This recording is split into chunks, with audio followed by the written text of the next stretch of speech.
আসসালামু আলাইকুম এভরিওয়ান, আমি ট্রেড উইথ তানভীরের পক্ষ থেকে আমি তানভীর আপনাদের সবাইকে আমার নতুন ভিডিওতে স্বাগত জানাচ্ছি। আজকে সপ্তাহের চতুর্থ কর্মদিবস অর্থাৎ বুধবার 19শে ফেব্রুয়ারির মার্কেট কেমন গেছে সে সম্পর্কে আলোচনা করব এবং আরও কিছু গুরুত্বপূর্ণ বিষয় নিয়ে আলোচনা করব। আশা করি আজকে ভিডিওটি আপনাদের উপকারে আসবে। আমার ভিডিওগুলো আপনাদের উপকারে আসলে, সামান্য উপকারে আসলেও আপনারা অবশ্যই আমার চ্যানেলটি সাবস্ক্রাইব করে দিবেন এবং আমার ভিডিওগুলো সবার মাঝে শেয়ার করে দেবেন। আমি ইতিমধ্যে অনেকগুলো শেয়ার অ্যানালাইসিসমূলক ভিডিও দিয়েছি। আপনারা চাইলে সেই ভিডিওগুলো আমার চ্যানেল থেকে অথবা এই ভিডিও ডিসক্রিপশন বক্সে লিঙ্কগুলো দিয়ে দেবো, সেখান থেকেও দেখে আসতে পারেন। যদি ভালো লাগে অবশ্যই আমার চ্যানেলের ভিডিওগুলো শেয়ার করে দিবেন। তাহলে চলুন কথা না বাড়িয়ে মূল ভিডিওতে যাওয়া যাক। আজকে বুধবার, সপ্তাহের চতুর্থ কর্মদিবস 19শে ফেব্রুয়ারি মার্কেটে সবগুলো ইন্ডেক্সেরই পতন হয়েছে। লেনদেনও গতকালকের তুলনায় কিছুটা কমে এসেছে। তো আজকে পজিটিভ নিয়ে মার্কেট শুরু হলো, কিছুক্ষণ পরে আস্তে আস্তে মার্কেট মুনাফা তোলার ফলশ্রুতিতে মার্কেট আস্তে আস্তে পতন ঘটে। আজকে মার্কেটে মূল সূচক 10.76 পয়েন্ট মাইনাস হয়েছে। মার্কেটে সরিয়া সূচক 2.30 পয়েন্ট মাইনাস হয়েছে। 30 সূচক 9.35 পয়েন্ট মাইনাস হয়েছে। আজকে টোটাল লেনদেন হয়েছে 427 কোটি 14 লাখ টাকা শেয়ার, যার মধ্যে দাম বেড়েছে 102টি কোম্পানি, দাম কমেছে 225টি কোম্পানি এবং দাম অপরিবর্তিত ছিল 67টি কোম্পানির। গেইনারের দিক থেকে আজকে কোনো সেক্টরই ভালো করতে পারেনি। টেক্সটাইল কিছুটা সামান্য কিছু হলেও ভালো করেছে, মন্দের ভালো বলা যায়। আর ভলিউমের দিক থেকে ব্যাংক, টেক্সটাইল এবং ফার্মাসিউটিক্যাল এগুলো মোটামুটি কিছুটা ভালো করেছে। আজকে মার্কেট পতন হলেও কয়েকটি কোম্পানির শেয়ার হল্টের হয়েছিল।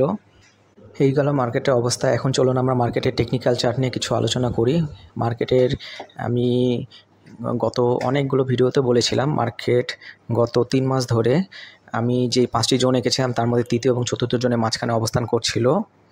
তো আমি গতকালকে একটি ভিডিও দিয়েছিলাম। এই ভিডিওতে আমি বলেছিলাম যে মার্কেট উপরের যে তৃতীয় জোনটা রয়েছে ওখানে টাচ করে, অর্থাৎ পিন বারটা টাচ করেছে, অর্থাৎ মার্কেট ওই তৃতীয় জোনের ভিতরে ঢোকার চেষ্টা করেছিল। ওখান থেকে মার্কেট গতকালকে ফল করেছিল।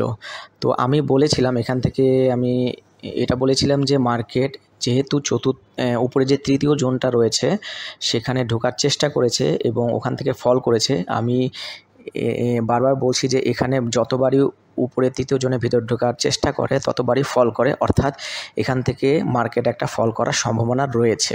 তো আজকে যথারীতি তাই ঘটেছে। আজকে মার্কেট ফল করেছে, অর্থাৎ যে গতকালকে যে উপরে যে তৃতীয় জোনটা রয়েছে ওখানে ঢোকার চেষ্টা করেছিল, আজকে যথারীতি মার্কেট নেগেটিভ হয়েছে। অর্থাৎ এর মাধ্যমে বোঝা যাচ্ছে যে মার্কেট এখন বলতে যাচ্ছে যে আমি তৃতীয় জোনের ভিতরে ঢোকার চেষ্টা করব না, বা আমি তৃতীয় জোনের ভিতরে ঢুকতে চাচ্ছি না। আমি এখন তৃতীয় এবং চতুর্থ জোনের মাঝখানেই অবস্থান করতে চলেছি, এটাই মার্কেট বলতে চাচ্ছে। যাই হোক, আশা করি মার্কেট খুব দ্রুতই ভালো করবে। তো যেহেতু মার্কেট এখন তৃতীয় এবং চতুর্থ জোনের মাঝখানে অবস্থান করছে এবং এখানে কিছুদিন হয়তো অবস্থান করতে পারে, যদি না মার্কেটে একটা বড় পজিটিভ ক্যান্ডেল দেয়। আমি বারবারই বলি, মার্কেট যদি বড় পজিটিভ ক্যান্ডেল দিয়ে যে জোনটা রয়েছে এই জোনটা ব্রেক করে উপরে উঠে যায় এবং ওখানেই দিন শেষ করে এবং পরবর্তীতে মার্কেট সেখানে আবারও পজিটিভ ক্যান্ডেল ক্রিয়েট করে সেখানেই অবস্থান করবে, তাহলে বুঝে যাবে যে মার্কেট তৃতীয় জোনের ভিতরে ঢুকে যাবে। আদারওয়াইজ এই মার্কেট তৃতীয় এবং চতুর্থ জোনের মাঝখানেই অবস্থান করতে চলেছে। যাই হোক, মার্কেট নিয়ে আলোচনা এখানেই শেষ করছি।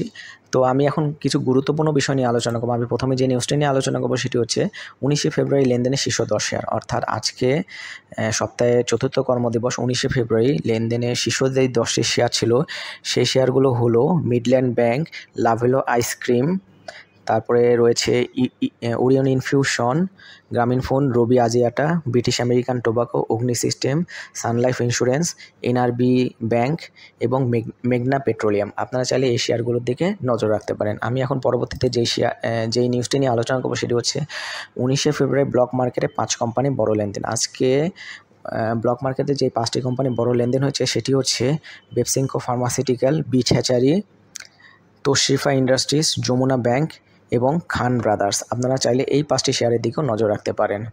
আমি এখন পরবর্তীতে যে নিউজটা নিয়ে আলোচনা করবো সেটি হচ্ছে মুনাফা তোলার চাপে উত্থানের বাজারে ছন্দপতন। আমি এটি নিয়ে প্রথমেই আলোচনা করেছিলাম যে আজকে মুনাফা তোলার জন্যই মূলত মার্কেটে ছন্দপতন হয়েছে। না হলে হয়তো মার্কেট তৃতীয় জন ব্রেক করে উপরে উঠে যেত হয়তো। যাই হোক, একটা সময় মনে হয়েছিল যে প্রথম দিকে মার্কেট যেভাবে স্টার্ট নিয়েছিল হয়তো উপরে তৃতীয় জনটা ব্রেক করে আজকে তৃতীয় জনের ভিতরে ঢোকার চেষ্টা করবে একটা, কিন্তু পরবর্তীতে মুনাফা তোলার চাপে মার্কেট নিচে নেমে আসে। তো এভাবে বোঝা যাচ্ছে যে মার্কেট এখন বর্তমানে তৃতীয় এবং চতুর্থ জনের মাঝখানে অবস্থান করার একটা প্রয়াস রয়েছে। তো এখানে বলা হয়েছে যে আজকে লেনদেনের সাথে সাথে সূচকের সাথে সাথে লেনদেনেরও কিছুটা ছন্দপতন হয়েছে। লেনদেন আজকে গতকালকে যে 600 কোটি টাকার কাছাকাছি লেনদেন হয়েছিল, আজকে কিন্তু 450 কোটি টাকার মতো লেনদেন হয়েছে। আশা করা যাচ্ছে যে মার্কেটে যেহেতু এখন আস্তে আস্তে বিনিয়োগকারীদের আস্থা ফেরার মানে সুযোগ সৃষ্টি হয়েছে, যে আস্তে আস্তে বিনিয়োগকারীদের সংখ্যা বাড়ছে এবং বড় বড় বিনিয়োগকারীরাও আবার আস্তে আস্তে মার্কেটে ফিরে আসছে। তো এখানে বলা যাচ্ছে যে হয়তো মার্কেট খুব দ্রুতই মার্কেটে সুদিন ফিরে আসতে চলেছে। তো হয়তো এই বছরের দ্বিতীয় প্রান্তিকে অর্থাৎ মে জুন মাসের দিকে হয়তো মার্কেট আস্তে আস্তে উপরের দিকে ভালোভাবেই উপরের দিকে যাওয়ার চেষ্টা করবে। তো এই আশা করি ব্যক্ত করছি যে মার্কেটে সব বিনিয়োগকারীদের সব পুঁজিগুলো আবার ফিরে পাবেন, এই আশা ব্যক্ত করে আজকে এখানে শেষ করছি। সবাইকে ধন্যবাদ।